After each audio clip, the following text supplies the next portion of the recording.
Another day, another project ka Gencon.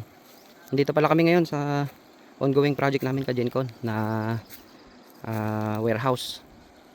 Nagbubuo na kami ka Gencon ng pangalawang prefab namin doon para sa itirahan naman ng tao. So itong unang prefab namin dito ka Gencon, yan gagawin naming storage yan.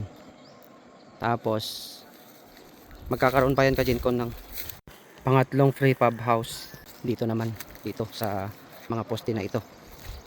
Ayan. So kasama ko pala dito ka Gencon si Rotpar. Ayan o. Alright, si Rotpar. Dahil sobrang init dito ka Gencon,